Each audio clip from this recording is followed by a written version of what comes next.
ഷാനൂസിന് ഇന്ന് രാവിലെ നമ്മളൊരു ചലഞ്ച് കൊടുത്ത്. ഷാനൂസേ, അത് ഷാനൂസിന് ഇഷ്ടമുള്ളത് ഇന്ന് സെലക്ട് ചെയ്യണം. അമ്മി 2 പേപ്പറിൽ എഴുതി വെച്ചിട്ടുണ്ട്. അതിലേതാ മോന് സെലക്ട് ചെയ്യുന്നത് അതാണ് ഇന്ന് അമ്മി ഉണ്ടാക്കി തരുന്നത്. ഓക്കെ, ഇതിൽ ഇഷ്ടമുള്ളതൊന്ന് സെലക്ട് ചെയ്തേ. എന്താടി?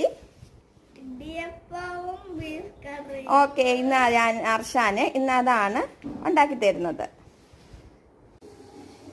ഷാനുവിന് നമ്മൾ രാവിലെ ഒരു ചലഞ്ച് കൊടുത്ത് ആ ചലഞ്ചാണ് നമ്മൾ സെലക്ട് ചെയ്ത ഇടിയപ്പവും ബീഫ് കറിയുമാണ് ഇന്ന് ഉണ്ടാക്കുന്നത്.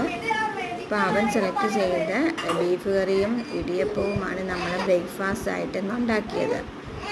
ഷാനൂസിന് അതുണ്ടാക്കി നമ്മൾ കൊണ്ടു കൊടുത്തു. പക്ഷേ അതിനിടയ്ക്ക് ഷാനൂസിനെ ഐനൂസ് ശല്യം ചെയ്യുകയാണ്. അതിൻ്റെ ബഹളമാണ് അവിടെ കേൾക്കുന്നത്. വീഡിയോ നിങ്ങൾക്ക് ഇഷ്ടപ്പെട്ടെങ്കിൽ ലൈക്കും